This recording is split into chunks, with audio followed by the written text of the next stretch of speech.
Our second keynoter, I had the good fortune to hear some 2 years ago at Rothko Chapel over the Romero Awards. I associate him because he started there with the New York Review of Books, and he still writes there. He also was with the New Yorker for quite some time and had the distinction of having one of his articles take up the whole issue, and I think that had only been done once before with the Hiroshima of John Hershey. So and of course a recipient of the MacArthur Genius Award. So I think I'll end with that and ask Mark Danner to come to the podium.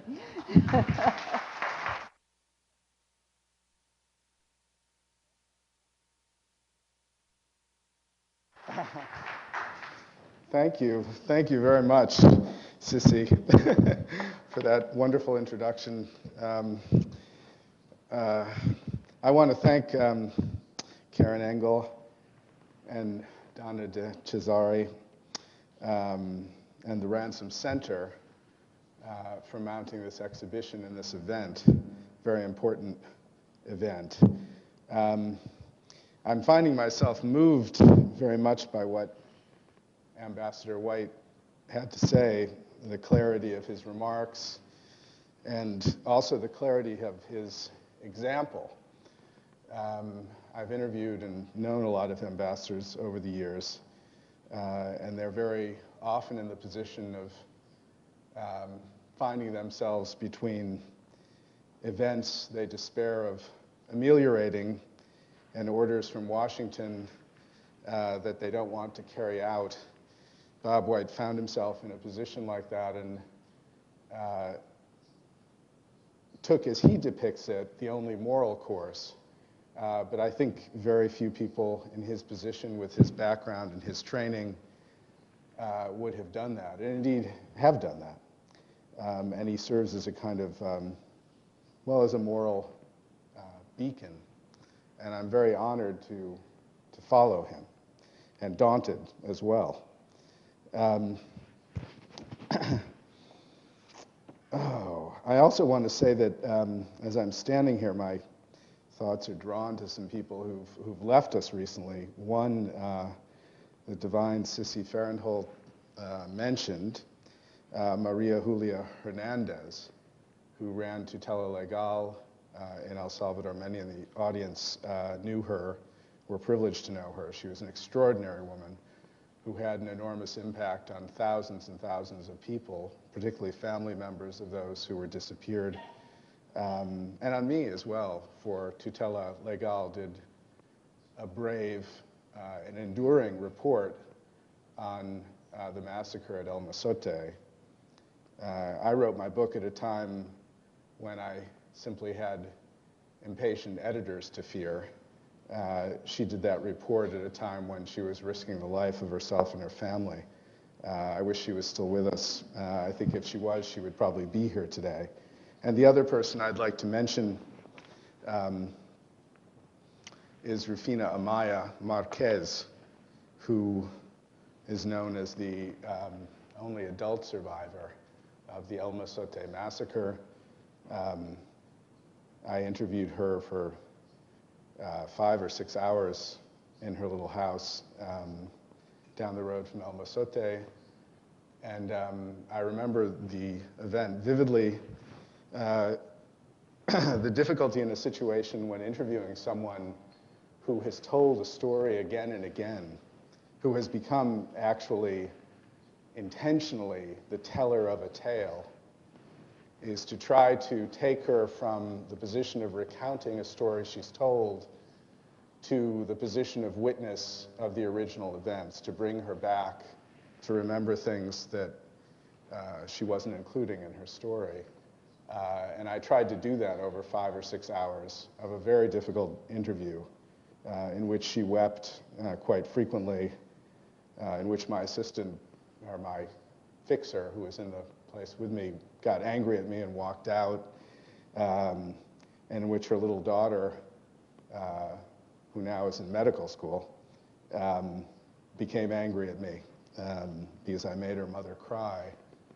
And she's now also left us, having heard the deaths of her 4 children, listened to them screaming for her as she hid with her face buried in the sand, and told herself at the time, as she told me and many others, that the only thing, she made a deal with God, that she wouldn't run to help and die with her children.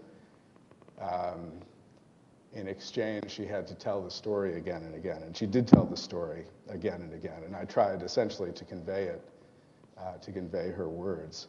So I salute her. I wish she was still with us. It feels lonely without her somehow. I titled my remarks tonight, "The Salvador Option, Iraq, Memory, and the Death Squad Wars." And as Ambassador White mentioned, I want to draw some parallels with Iraq, which I've been reporting on for the last 5 years. I want to say, first of all, though, that I particularly love the title of this event, Paradoxes of Image, Memory, and Peace. I think I might, sorry, it's Image, Memory, and the Paradoxes of Peace. I was going to say that I'd like to change that to Paradoxes of Image, Memory, and Peace, because I find, this is perhaps simply as I get older and report on events like this over the years, that all of these things start to seem paradoxical to me. Images, certainly memory, and above all, peace. I want to begin, I wonder if this contraption will work. That works. The slides. That's of course the wrong one. Let's see here. This is Baghdad. I'm going to begin about 4,000 miles from, or 5,000 miles from Salvador, in a neighborhood in western Baghdad. This is, this is the Tigris River cutting through the city, and this is northern Ghazalia, because my last vivid memory of Salvador comes from just this place about a year ago. I was accompanying a convoy of American soldiers and Iraqi soldiers just before dawn. The sun was just rising, rather dirty pink-streaked sky over this neighborhood, a garbage-strewn neighborhood of western Baghdad, a Sunni neighborhood, so the garbage is no longer picked up by the Shia government. The convoy came to a halt. All the troops piled out, including one ungainly reporter in his body armor, and crowded around an object in the garbage. And I peeped my way through and pushed my head through the crowd of soldiers and saw the 2 bare feet sticking up out of the garbage. The soldiers reached down, pulled some of the garbage away, the tin cans, the tomato-smeared cardboard, other detritus lying on top, and they finally got to the bare back of a man. Seemed completely pristine. He was wearing only pants which had been pulled down. The pockets had been pulled out. His hands were tied behind him with barbed wire. He seemed utterly untouched until a soldier reached down and gingerly grabbed his shoulder, turned him over, and one could see the catastrophic wound in his right forehead from the shot fired into the back of his head. Just as I was trying to take this information down in my notebook methodically, I heard a shout from a few yards away, and there was another clump of soldiers walked over, another pair of bare feet, again naked but for some shorts, pockets pulled out, arms pulled behind him with barbed wire. The body was turned over, causing a kind of avalanche of garbage. There's something very horrible about finding bodies in garbage. And when he came onto his back, one could see an enormous wound that stretched from his right ear down over the face, cheekbone, down into the neck, and down to the right chest. The interpreters with American Army units can be discerned by, they're wearing military fatigues, but they have balaclavas on, ski masks, so people can't identify them. And the interpreter leaned over my shoulder and said, "The dogs," he hissed, "the dogs have been at it," he said.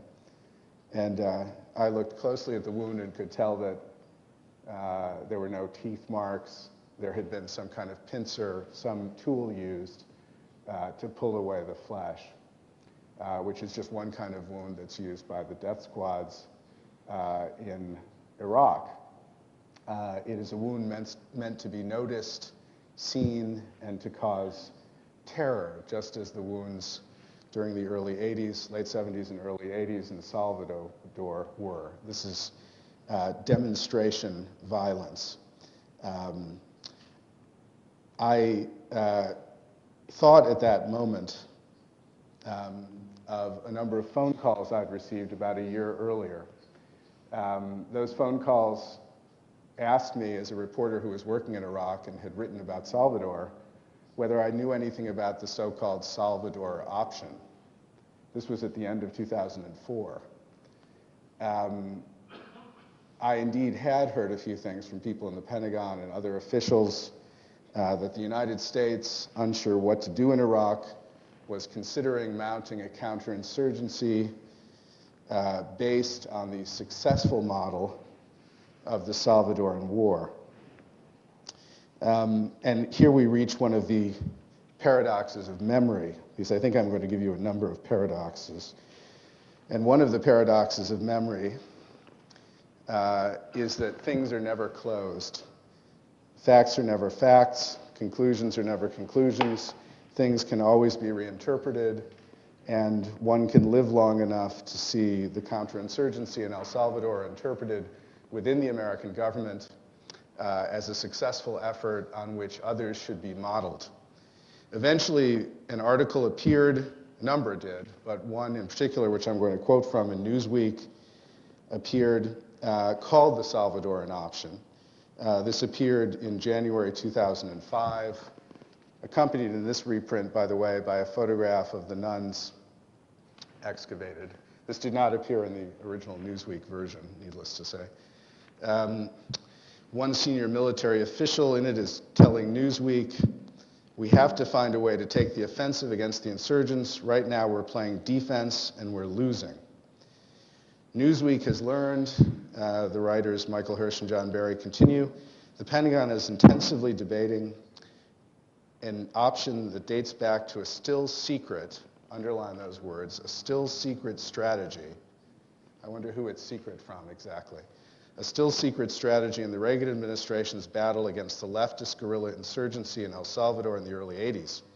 Then, faced with a losing war against Salvadoran rebels, the US government funded or supported, quote, nationalist forces that allegedly included so-called death squads. I want you to listen to those words. These were written in 2005. Allegedly included so-called death squads. Ambassador White will remember that the State Department itself has published a report concluding, not allegedly, that those death squads were organized within the government. So-called death squads directed to hunt down and kill rebel leaders and sympathizers.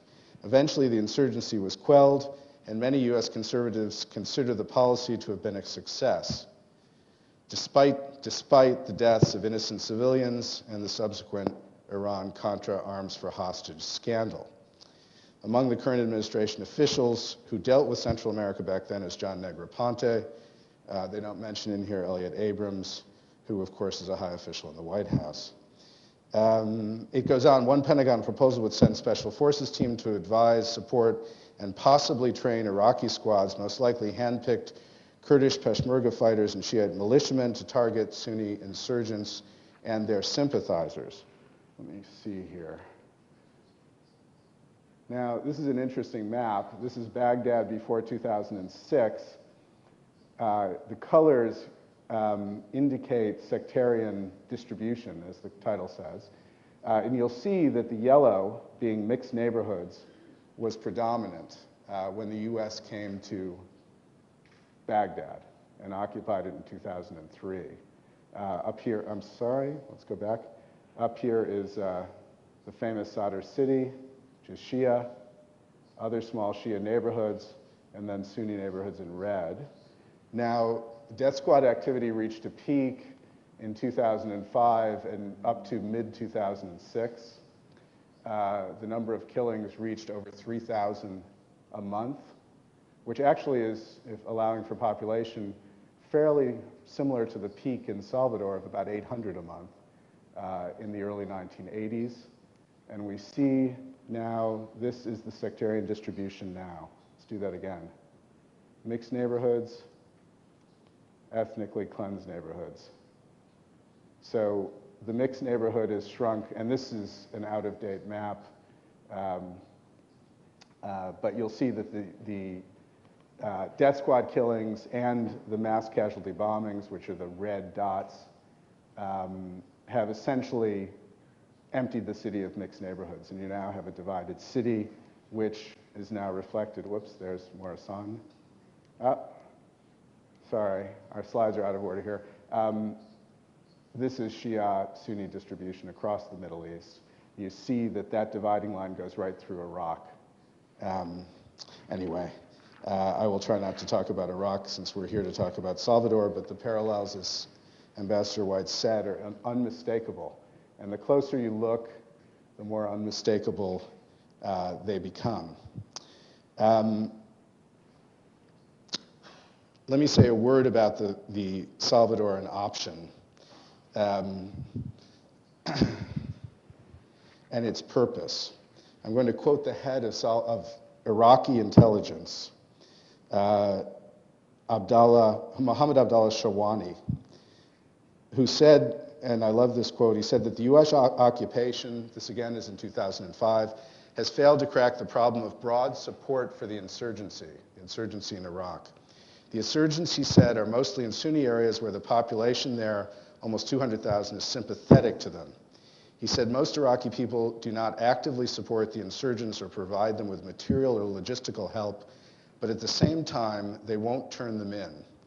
One military source involved in the Pentagon debate agrees that this is the crux of the problem, that is, popular support for the insurgency, or refusal to turn them in any event. And he suggests, this is the Pentagon source, that new offensive operations are needed that would create a fear of aiding the insurgency. This is a quote, the Sunni population is paying no price for the support it is giving to the terrorists, he said. From their point of view, it is cost-free. We have to change that equation. Now, this quote from a Pentagon official set off alarm bells ringing in my head. Because one of the interesting questions about El Mozote and some of the other large-scale massacres, the so-called era of killing by zone, was what exactly was the army trying to accomplish? El Mozote in particular were 1,000 people who generally supported the government. One of the reasons they stayed in the zone after the army came.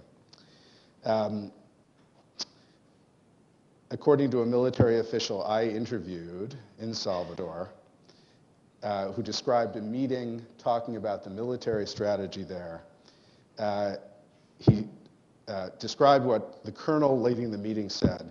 Colonel Castillo explained that it was necessary to stop the communist revolution, that it was necessary to make an example of this place so we wouldn't have the same problems in other parts of the country. He said we must take into account that the great majority of the people here are guerrillas. So the idea was to surround them all, to create this hammer and anvil thing, push all the people down to Villa El Rosario, where a huge artillery barrage would be unleashed.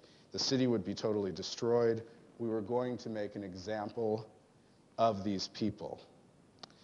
We were going to make an example of these people.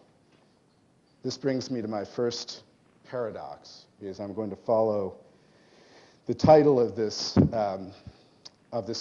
conference, which I've retitled Paradoxes of Image, Memory, and Peace, and give you a series of paradoxes. And the first one is the paradox of violence.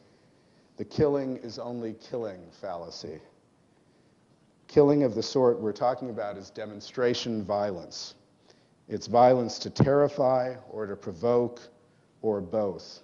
And I think of Rufina Amaya's quotation after the children's bones were first found in the excavation, the exhumation at El Mozote. She said, if only you could have heard aquella gran gritación, that enormous screaming. If only you could have heard that enormous screaming. That screaming was heard throughout parts of Salvador, that enormous screaming. This idea of violence by demonstration is something very well known to US policymakers. You don't have to be running a death squad to talk about it. My favorite quotation about why we are now in Iraq comes from Henry Kissinger, favorite source of quotations of mine. He's given me thousands over the years. Someone asked Kissinger, why did you support the Iraq War? He said, because Afghanistan wasn't enough. In the conflict with radical Islam, he said, they want to humiliate us, and we need to humiliate them.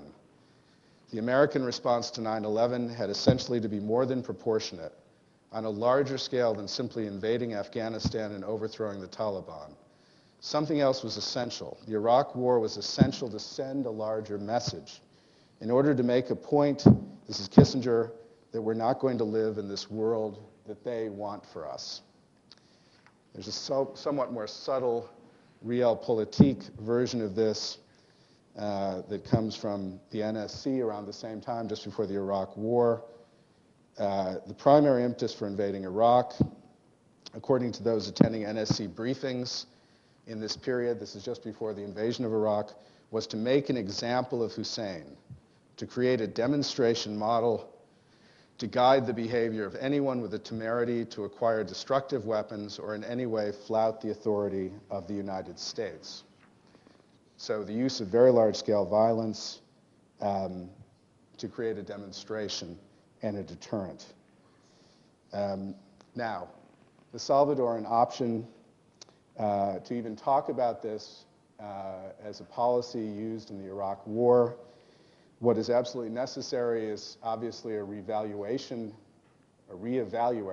put it that way, of what actually happened in El Salvador.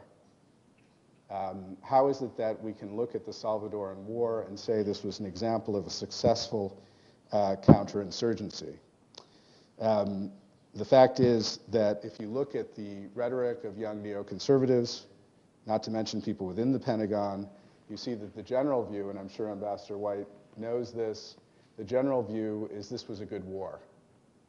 This was successful.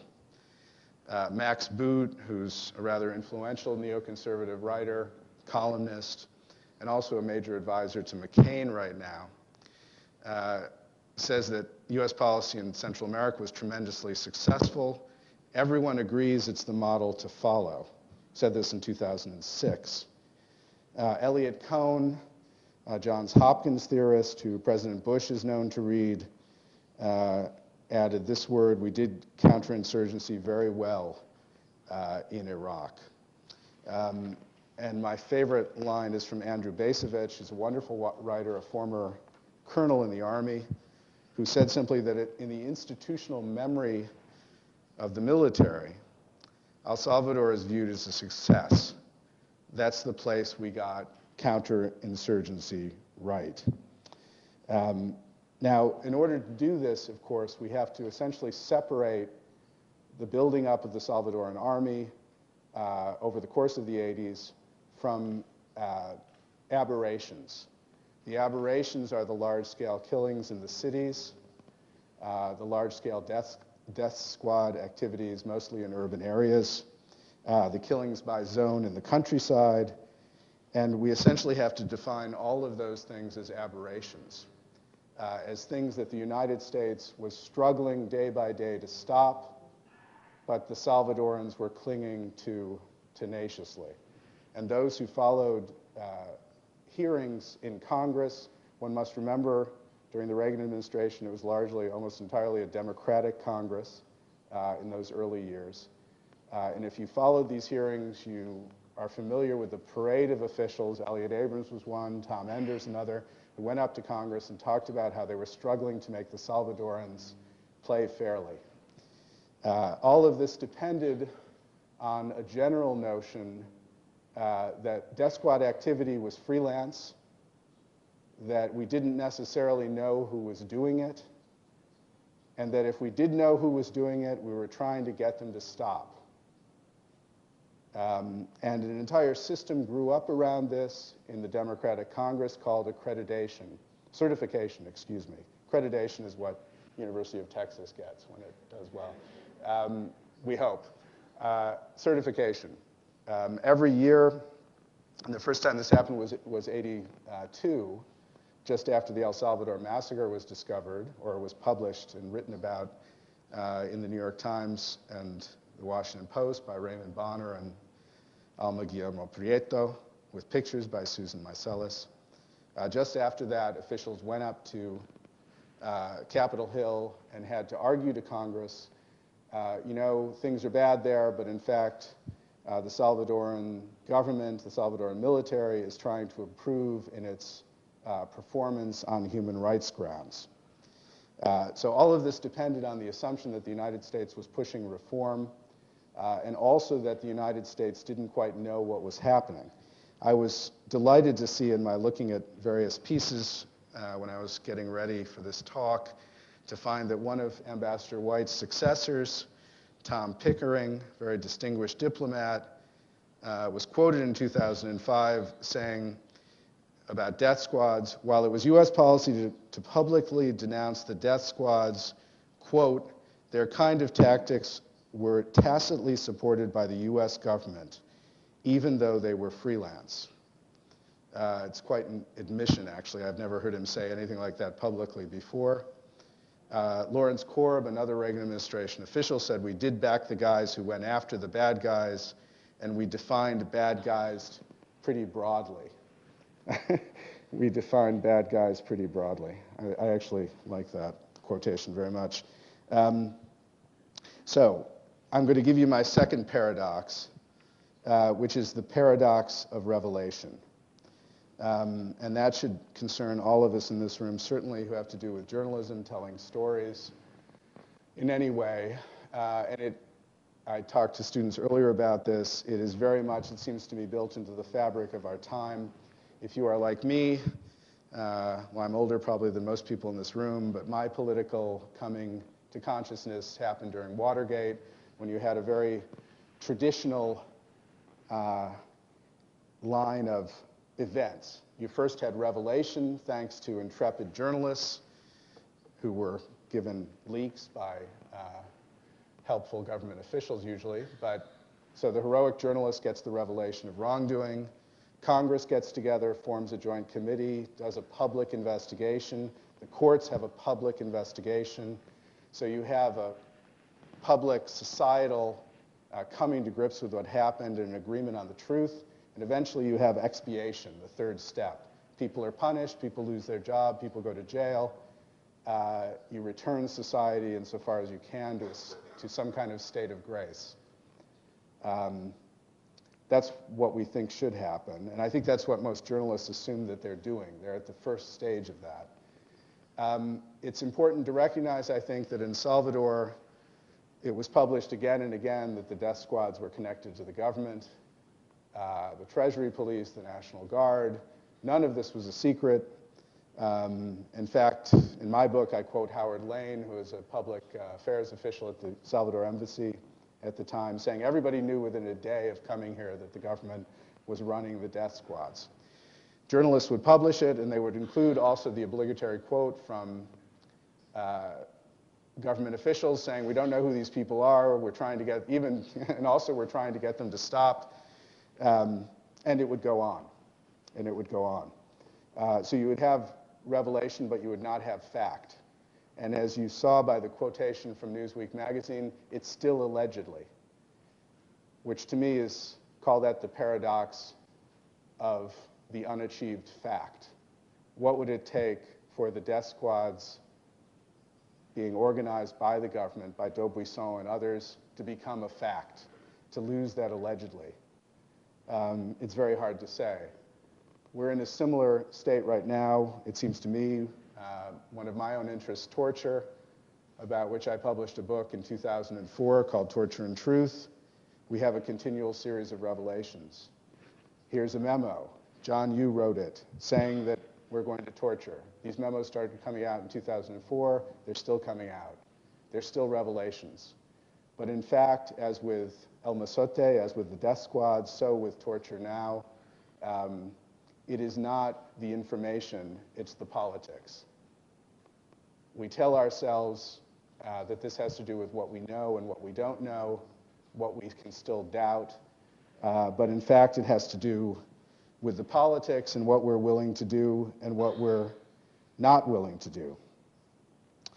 I'm going to call my next paradox the paradox of war and peace. And that paradox says that you have war and then you have peace. In Salvador, a war began in the late 70s, and in 1989 through 91, you had a peace. Historians call this the thinking about periodicity. When do periods end? My view of this is that the death squad, much of the death squad activity in Salvador had to do not with winning the war directly, but with winning the politics of the peace. That is, a lot of the killing that went on was not strictly killing of FMLN cadres. It was killing of union leaders. It was killing of teachers. It was killing of anyone who might be thought of as vaguely on the left. And it accomplished the goal, as did the assassination of the FDN, which Ambassador White referred to, of eliminating the political center. That is, eliminating the only viable alternative for the broad politics of the country. And you see, it seems to me, I'm reminded of a story told to me by a counterinsurgency expert in San Salvador about discovering one morning a pile of bodies, this is the early 80s, near the national stadium. And all of these bodies had something in common. They were all female, the corpses of women, young women. They were all wearing jeans, and they were all wearing tennis shoes. And this fellow said to me that he looked at these bodies for a while and couldn't quite figure out what was going on, and he had a sudden inspiration. He thought, these death squads have outrun their own intel. They no longer have reliable lists, even of particular groups of people, union leaders and so on. So they're now kidnapping and killing people according to very broad criteria. Jeans, sneakers, female, probably on the left. Kill them. And indeed, in doing that sort of killing broadly at such a scale, you're altering the political future of the country. And so you have the political results of the death squad strategy that you can see in the politics of El Salvador right now. I have a number of other paradoxes here to go through, but I think I'm going to leave a few of them out and just talk about a couple.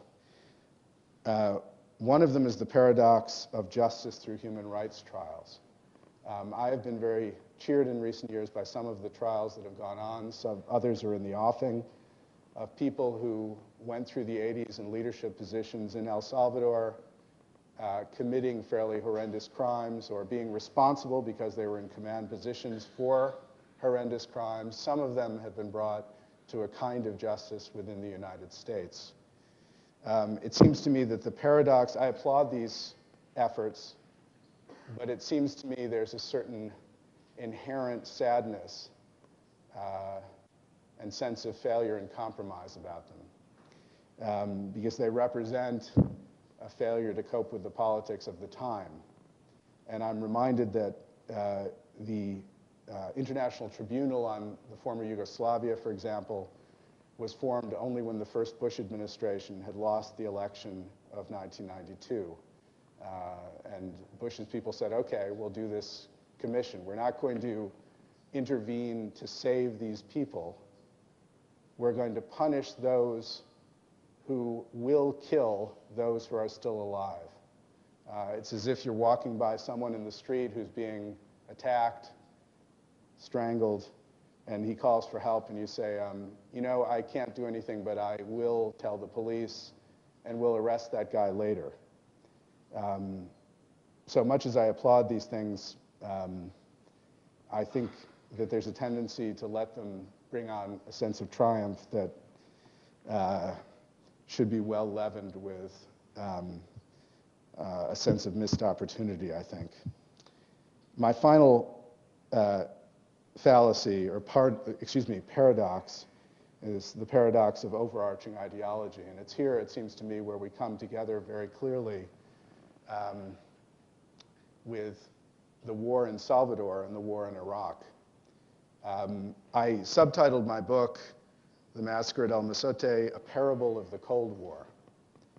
I meant by that that in the late Cold War, this was a clear example of the United States' spoken ideology of democracy, freedom, protection of human rights, clashing dramatically with its own self-perceived national security interests. And that the result of that clash was a clear one.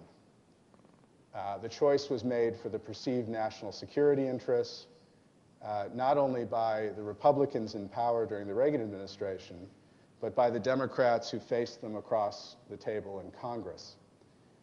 Certification, as Elliott Abrams told me at the time, is just a way for them. He said, you know, these people in Congress, the Democrats, could cut off funding of the war at any time.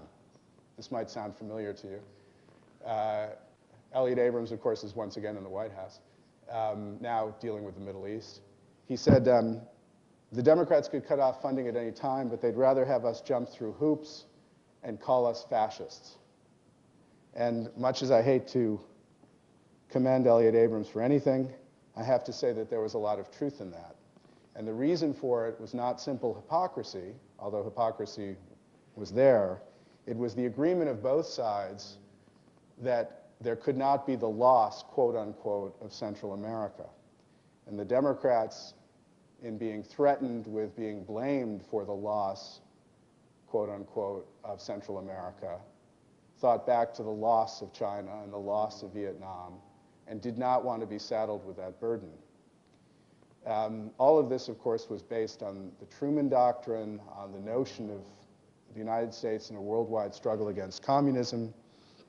We're now having stripped that ideological canopy from us in 1989-91 with the end of the Cold War. We adopted it again after the attacks of 9/11. I can't resist quoting my really favorite, after Kissinger, my favorite speaker, which is George W. Bush. Great quotes. Read his speeches. They're wonderful. Who said right after the attacks of 9/11, our responsibility to history is already clear, to answer these attacks and rid the world of evil. Amazing quotation. That was in the National Cathedral. A few days later to Congress, he said, talking about terrorists, we're not deceived by their pretenses to piety. We have seen their kind before. They are the heirs to all the murderous ideologies of the 20th century. By sacrificing human life to serve their radical visions, by abandoning every value except the will to power, they follow in the path of fascism and Nazism and totalitarianism. And they will follow that path all the way to where it ends, in history's unmarked grave of discarded lies. Applause, it says in my text. This was in front of Congress. It's amazing, you know, the president, I don't know if an American president has ever been caught before quoting Nietzsche and Karl Kautsky in the same sentence, and it's rather inspiring. And finally, in the second inaugural, sorry, I can't resist this, you'll remember that Truman in 47 said, I believe it must be the policy of the United States to support free people who are resisting attempted subjugation by armed minorities or by outside pressures. That's Harry Truman, the Truman Doctrine, very controversial at the time, announcing this worldwide anti-communist mission for the United States, unprecedented world role for the US.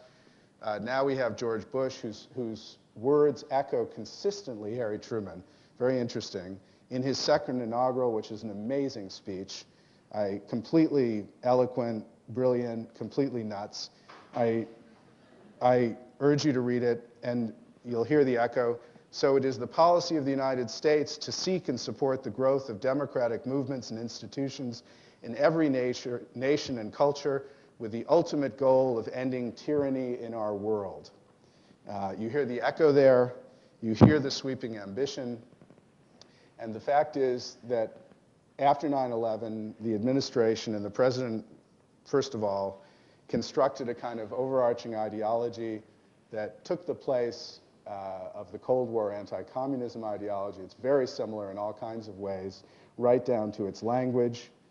And it allows, in the guise of serving these higher ends, ridding the world of evil, protecting the United States from ultimate destruction, protecting our freedoms, a kind of rhetoric that, as Ambassador White said, is wholly inaccurate, if stirring. In the guise of all these things, the United States launched on foreign policy adventures that have led to yet another disaster. And the Iraq War is a good example of that. And from the political point of view, as we see the sequelae of the Iraq War, as we watch these debates among Democratic candidates, it is an interesting question to see who will have lost Iraq. Because, as I say, wars don't end. Wars are just fought on by other political means. Anyway, I want to leave time to talk with Ambassador White. I have a few more paradoxes that perhaps I'll be able to unleash. But I want to say finally how honored I am to be here today at this conference and to see these wonderful, chilling, and absolutely crucial photographs and images. And I ask you all to fight against the paradoxes of memory. You strike me, perhaps, by being here as people determined to remember. So